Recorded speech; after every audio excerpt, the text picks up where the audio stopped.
Olá, gente! Sejam todos bem-vindos a mais um episódio no ar com Elas é Assim. E hoje, 1º de setembro, eu quero desejar aí um mês novo, abençoado para todos nós. A primavera vai entrar, então eu falo que é o mês que eu renovo meu ciclo e Seu eu aniversário. amo. Gente, aproveitando, quero falar do meu look, Dani. Tá linda, hein? Eu Da adorei meu Farm. look. Farm, gente. Olha só, Casa das Três Meninas, que é a nossa parceira aqui no podcast com Elas é Assim. E você? Eu amei o meu look. Hoje eu estou com uma camisa da Cantão, um vestido da Angel e a Casa das Três Meninas sempre nos vestindo aqui no podcast. A gente quer agradecer e falar pra vocês que estão nos assistindo tem 20% de desconto lá na Casa das Três Meninas. Michela, você acha que essa garrafinha tá à toa por aqui? Não, olha aqui, ó. Ela veio, é intencional, gente. Então, A Farm arrasa. ela arrasa. Vão lá, gente, tem cada peça linda e a coleção nova tá toda lá. Então, corre porque esgota muito rápido. Aproveitem o descontinho. E hoje estamos aqui com uma mulher maravilhosa que vai dar uma aula sobre endometriose. Tem assim, Papo muito legal. É muita coisa que nós mulheres, não sabemos. E ela vai ali deixar claro para todas nós. E assim, ó, infelizmente a endometriose, vou ler aqui na pauta, gente, ela atinge pelo menos de 10 a 15% da população feminina. Causa muita dor, muito transtorno na vida da mulher. Então hoje a gente quer essa aula. Seja muito bem-vinda, doutora Ludmila. Muito obrigada. Obrigada pelo convite. É uma honra estar aqui. Espero levar conhecimento a quem precisa, porque eu acho que é super importante essa disseminação de conhecimento para as pessoas procurarem se cuidar, né? Atualizar a saúde de forma geral. Conhecer os seus sintomas e seu corpo, acho que é o principal hoje para você se ajudar. E a cada 10 mulheres, né, doutora, que a gente conhece, sempre tem uma, duas que tem o problema ou conhece alguém que tem. É verdade, hoje está uma doença, na verdade ela está sendo mais diagnosticada. Hoje no Brasil, 1 a cada 10 mulheres tem endometriose e os exames, o acesso a essa informação que a gente está fazendo aqui hoje é muito, esse papo que a gente está tendo é muito importante para que mais mulheres possam se identificar e, quem sabe, se diagnosticar ou ajudar uma pessoa próxima a diagnosticar essa doença. Muitas vezes por alguns sinais que acabamos nem percebendo. Ou normalizando, né? Normalizando a dor, que a gente fala muito hoje, é que as mulheres normalizam aquilo que sentem, às vezes por vergonha, às vezes por um profissional que fala para elas, não, isso é normal ter dor na relação sexual, é normal ter dor na menstruação e muitas vezes não é. Então, vamos começar o nosso papo conhecendo um pouquinho a doutora Ludmila. Doutora, conta um pouquinho da sua trajetória e por que você escolheu essa área? Vamos lá. Então, eu sou nordestina, vim lá do Piauí, onde eu terminei minha faculdade. Vim aqui para São Paulo, eu sempre gostei de me aprofundar, de me especializar, então vim aqui procurar os melhores centros. A minha intenção era voltar para cuidar lá das mulheres do Piauí, mas fiz família aqui, constituí família e por aqui fiquei. Pensando na ginecologia, porque eu escolhi... Na verdade, eu não tenho muitos médicos na família, mas eu cresci num universo muito feminino, muitas mulheres, somos em 3 irmãs, minha mãe, um monte de prima. Então, essa troca que eu tive, eu acho que foi daí, meu amor, meu interesse por estudar o universo feminino. Essa troca que eu tive, essa influência que eu tive desde muito pequena, na convivência com muitas mulheres. Eu acho que foi daí meu interesse pela ginecologia em si. Voltando à minha formação, então eu vim para São Paulo, fiz residência no Pérola Byton, no Hospital da Mulher. Hoje em dia mudou o nome, acho que é Hospital da Mulher, não é mais Pérola Byton. Lá a gente tem contato com todas as áreas dentro da ginecologia, desde a oncologia, passando pela violência sexual. Então, a gente consegue cuidar das mulheres em todas as fases, em todas as questões. E depois eu procurei me especializar em videolaparoscopia, endometriose e esteroscopia, que é o que a gente vai falar um pouquinho aqui hoje, porque para mim não fazia sentido cuidar da mulher no consultório, fazer a rotina, e se ela precisasse operar, eu ter que encaminhar para alguém. Eu quero ter todo esse cuidado com ela no que ela precisar, então eu escolhi a área da cirurgia minimamente invasiva, que tem um impacto melhor na recuperação daquela paciente, com menos infecção, uma volta mais rápida ao trabalho. Por isso que eu escolhi tratar as patologias ginecológicas na área da minimamente invasiva, da cirurgia minimamente invasiva. Acompanhar mesmo e trazer a solução. Agora, doutora, fala pra gente aqui que somos leigos, né? Qual que é a diferença da esteroscopia e laparoscopia? Bom, os dois são procedimentos ginecológicos, tanto a videolaparoscopia quanto a esteroscopia, que ajudam a tratar patologias genitais femininas, né? Útero, ovário. Então, a esteroscopia é um exame mais minimamente invasivo, porque ele entra com uma câmerazinha dentro do colo do útero e aí a gente consegue ver, e até mesmo ambulatorialmente, em doenças menores, como pólipos menores, miomas menores, tratar essas patologias. Então, ele pode ter tanto diagnóstico quanto cirúrgico. Pode ser tanto feito ambulatorialmente quanto em centro cirúrgico sob anestesia.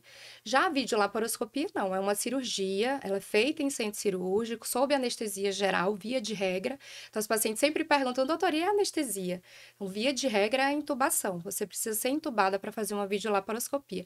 Então, na videolaparoscopia, a gente vai tratar miomas, a gente vai retirar útero, se necessário, tratar patologias ovarianas e a própria endometriose. Então, vamos falar um pouquinho da endometriose. Existe uma idade, doutora, que começa, né, a Que ter atinge a mulherada. esses sintomas? E quais os sintomas? Tá, a endometriose, eu acho que um pouquinho antes a gente precisa entender o que é. Então, a endometriose é uma doença ginecológica, a gente já falou que ela atinge 10% das mulheres, e ela vem de onde? É um tecido que vem de dentro do útero, o endométrio, que é o tecidinho que forra nosso útero, a camada interna do útero, e ele se deposita em focos ectópicos. Então, ele sai do útero para ovário, para intestino. Tem algumas pacientes que têm endometriose, inclusive no pulmão. Então, é uma doença na bexiga, no trato urinário, nos canais do xixi. Então, é uma doença de grande impacto para quem tem. Os principais sintomas dessa doença, o principal, o que mais chama a atenção é a dor. Antes disso, enfetizar que é uma doença hormonal, né? Então, ela precisa dos hormônios para ela estar ali agindo, para ela causar inflamação, os focos ectópicos causarem essa inflamação. Então, é uma doença da idade reprodutiva. Acho que você perguntou, eu pulei essa parte. É uma doença que atinge as mulheres na fase reprodutiva ali de 30, a partir dos seus 30 anos. Mas os sintomas, elas começam a sentir na segunda década de vida. Então, é uma doença da idade reprodutiva. Então, como ela se manifesta? Através de dor no ciclo menstrual, se ela progride, dor fora do ciclo menstrual, dor na relação sexual, disfunções urinárias, disfunções intestinais, então, infertilidade. Então, é uma doença de grande impacto, realmente. E olha, eu nunca tinha ouvido falar no pulmão. Em outros órgãos. Né? E é muito delicado o tratamento, porque às vezes não é cirúrgico. Então, as pacientes, às vezes, na menstruação, elas têm hemotórax, que em vez de menstruar normalmente, tem um sangramento pulmonar e precisam ser internadas para toda uma equipe multidisciplinar acompanhá-las. Nesse caso, não é nem o ginecologista que acompanha, é o cirurgião torácico. Então, é uma doença bem... E a gente vê algumas meninas novas já tendo muitas dores e precisa procurar o especialista, porque o que pode trazer de dano, de prejuízo na mulher, né? Uma vez que a gente está falando que vai até para outros órgãos e tudo mais, o que pode trazer de prejuízo na saúde da mulher um diagnóstico tardio? Bom, o diagnóstico tardio leva à progressão da doença. Então, além de se implantar em órgãos mais à distância, nesse órgão ela pode atingir de forma mais profunda. Então, por exemplo, o que seria uma cirurgia intestinal, que tem várias técnicas de tratamento da endometriose no intestino. Então, às vezes só uma raspagem mais superficial, às vezes um grampeamento menos invasivo. Se ela progride no intestino, que pode levar até uma obstrução intestinal, a gente precisa ressecar o pedaço do intestino, um pedacinho do intestino, e daí todos os riscos advindo desse procedimento. Então, é uma cirurgia que pode, inclusive, levar a sequelas. Por exemplo, a famosa bolsa de colostomia, que pode algumas mulheres vir a ter que usar cicatrizar depois de uma cirurgia de endometriose, a depender da cicatrização, claro. E outra coisa que impacta na fertilidade, né? Então, se passa o tempo, aumenta as aderências tubárias, aumenta a inflamação, as mulheres vão ficando mais velhas com a diminuição e tendo a diminuição, consequentemente, a diminuição dos óvulos. Então, tudo isso gera um impacto na fertilidade. Ô, doutora, e tem a ver alguma coisa dessa doença com a genética? A endometriose, ela é multifatorial, então tem vários estudos e nenhum conclui, porque é uma doença muito complexa. A gente sabe que tem um componente genético, até porque mães com endometriose, as filhas têm 7% de risco, tem 7% a mais de risco de desenvolver. Daí a necessidade desse conhecimento justamente para acompanhar essa menina jovem desde esse início. Mas ela não acomete todo mundo com a principal teoria que explicaria ela, por exemplo. Qual é a principal teoria? É a da menstruação retrógrada. Então, a menstruação, que em vez de ir só pela vagina, exteriorizar, ela volta pelas trompas e se implanta na cavidade abdominal. Então, por que todo mundo tem endometriose, né? Não tem, já que todo mundo tem as trompas. Então, tem a teoria imunológica, tem a teoria da transformação de células. Como que essas células chegariam, por exemplo, no pulmão? Então, tem a teoria da metaplasia celômica, que é essa teoria da transformação celular. Então, não tem uma causa, e ela precisa ainda ser muito estudada, eu acho, talvez, para a gente chegar no ponto dela, né? Mas é legal as mães, né, então, acompanharem, né? Se as mães têm, ficarem atentas e desde mais cedo, talvez, do que elas procurarem, né? Procurar um ginecologista que entenda para acompanhar a sua filha. É, o especialista. E o tipo de tratamento, quando a pessoa descobre aí da endometriose? Bom, a endometriose, ela tem, como a gente falou, uma doença hormonal. Então, ela é estrogênio dependente, esse hormônio que vem dos ovários para estimular os focos. Então, basicamente, principalmente, tem o bloqueio hormonal. Pode ser feito com qualquer tipo de anticoncepcional, com injetável, com o implante, com os dispositivos intrauterinos hormonais. Lembrando que existem os dispositivos de cobre, de prata, mas não. A paciente com endometriose, ela precisa de um bloqueio hormonal. Então, qualquer um desses que dê bloqueio hormonal. E a gente pede muito hoje para associar mudanças do estilo de vida. Por quê? Porque é uma doença inflamatória. Então, tudo que você fizer no seu corpo que inflame, vai aumentar as dores, os desconfortos, sejam intestinais, sejam urinários. Então, se você puder fazer atividade física, se você puder ter uma alimentação saudável, orientada por um nutricionista, tudo isso vai ajudar muito na progressão e na qualidade de vida que essa mulher pode ter. E a gente falou já, né? A doutora já falou várias vezes, mas assim, para deixar bem claro, doutora, por exemplo, a mulher quer engravidar. Então, a endometriose atrapalha e ela é reversiva? Vamos fazer um tratamento que vai conseguir? Que vai conseguir curar? Engravidar. Engravidar. Muitas das vezes, sim. Às vezes, a gente consegue... Por que a mulher com infertilidade precisa operar? Para desfazer as aderências, para remover os focos, para diminuir a inflamação pélvica. A gente sabe que a própria inflamação que leva à doença, ela atrapalha até a qualidade dos óvulos, ela atrapalha a qualidade do espermatozoide que vai encontrar com o óvulo, ela atrapalha a receptividade do endométrio quando esse embrião vai implantar ali. Então, tem vários focos da cirurgia que vão ajudar. Desfazer aderências, diminuir a inflamação para tentar restituir a fertilidade. E às vezes, se ela não consegue engravidar espontaneamente, partir para um tratamento de fertilização. E a mulherada que sofre aí, às vezes, uma vida inteira com a endometriose, ela pode ficar tranquila que na menopausa isso não acontece, por conta de toda essa parte. Do estímulo hormonal, né? Então, a gente sempre fala, na menopausa, a gente vai acalmar, pelo menos, né? Porque aí não tem o estímulo ovariano ali, fazendo a progressão dos focos. O estilo de vida a gente fala para manter sempre, né? Para manter sempre esse padrão anti-inflamatório, mas pelo menos a progressão dos focos não vai ocorrer na menopausa. Doutora, e essas mulheres que estão engravidando após os 50, 45, elas correm esse risco? Da endometriose, você fala? Bom, procurar um profissional mais cedo é sempre importante, até para você diagnosticar se você tem a doença e aquele profissional discutir com você e vocês chegarem num consenso da fase de vida que você está e das suas pretensões. Por exemplo, se você descobre a endometriose numa fase mais inicial, você é capaz de, por exemplo, propor um congelamento de óvulos, porque você não vai esperar os 40 anos para tentar engravidar uma paciente que já tem endometriose ou qualquer alteração, né? Então, é complicado fazer essas tentativas mais tardias. Não é impossível, veja bem, hoje muitas mulheres com 40 anos conseguem engravidar. A gente fala que a gente está no nosso auge, né? 40 a mais, eu acho que é o auge da mulher, onde a mulher está ali, já superou os desafios, na maioria já tem um trabalho que vai mudar alguma coisa na sociedade. Então, eu acho que é a nossa fase principal. Retardar a gravidez, eu acho que não é um problema. O problema é você não pensar no que isso pode mudar, né? Então, você se antecipar, você fazer um congelamento de óvulos, né? Eu acho que é importante não esperar passar. Chegar aos 50. Aos 50. Mas A gente vê muito, né? Nós hoje em entrevistamos uma mulher que ela engravidou com 53 anos, semana passada. Maravilha, história linda. Ô, doutora, agora assim, ó.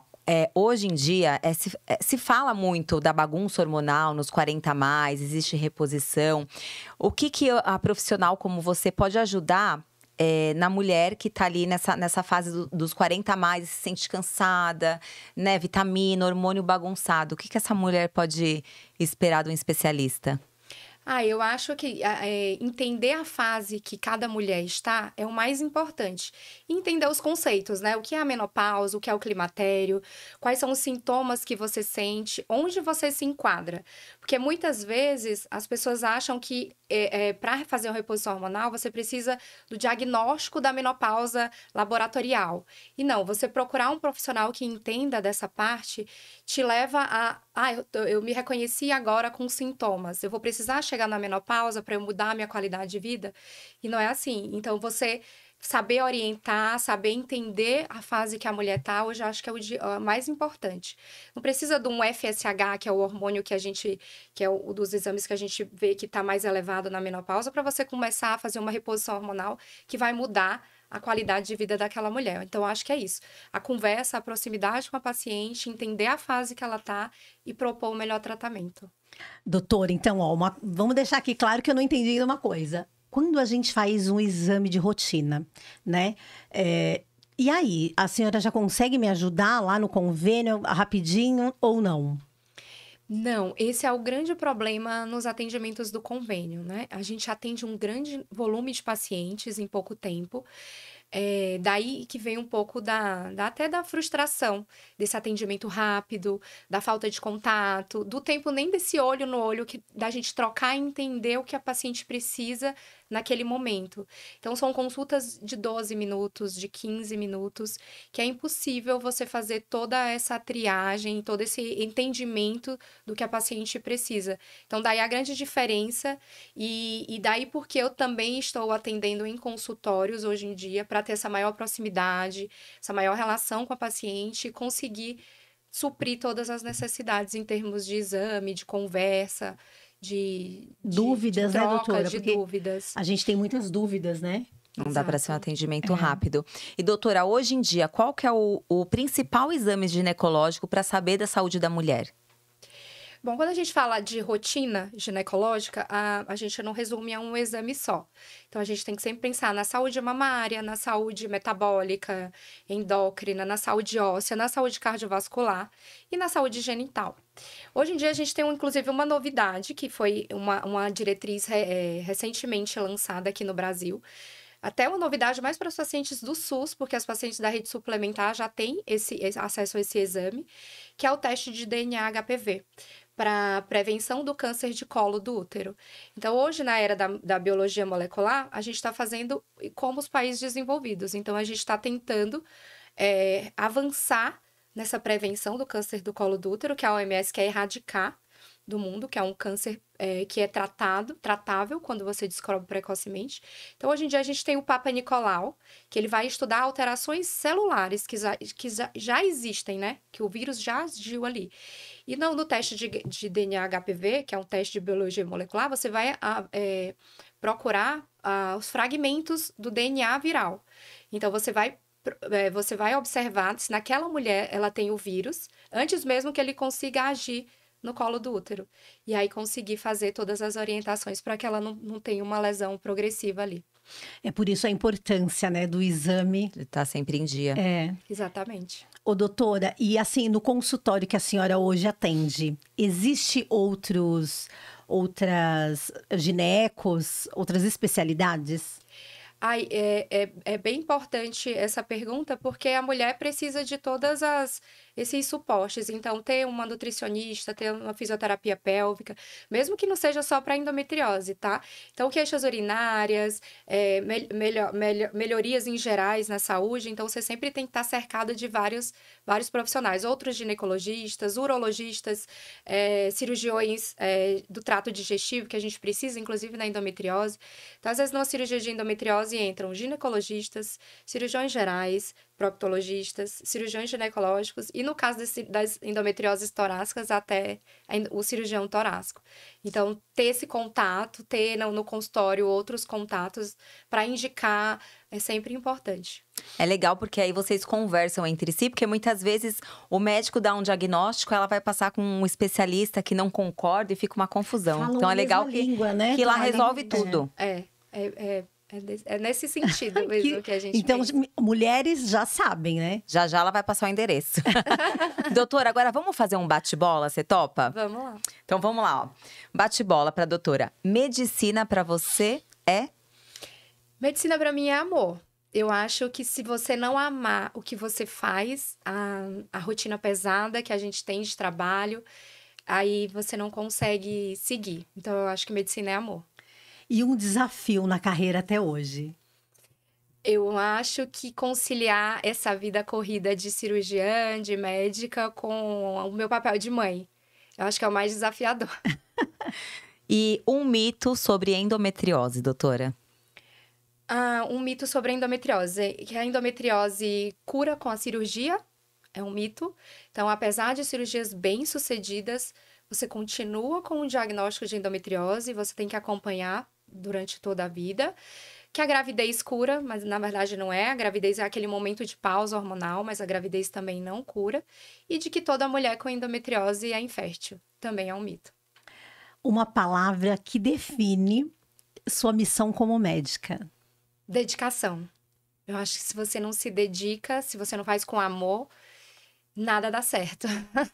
Então, a dedicação. E o que mais te inspira no seu contato com as pacientes? Eu acho que é a força da mulher. Eu vejo a mulher desde a adolescência até a menopausa e cada um tem uma força que a menina na adolescência, com todas as inseguranças, a gente vê força nela. A mulher mais madura, 40 a mais, que já superou várias coisas, força. E a mulher na menopausa, com toda a sua experiência, toda a sua vivência.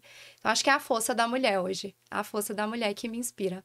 E é tão em cada uma delas. E é tão legal conviver, a gente também atende muitas mulheres, a gente tá ali, exatamente isso, ver a força e o crescimento da mulher no mundo, como ela tá se vendo, como ela tá se cuidando, a diferença de anos atrás. É verdade.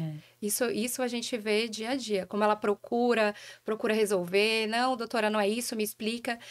Eu pego muitas mulheres que vêm para mim, principalmente em convênio, que tem esse contato muito rápido.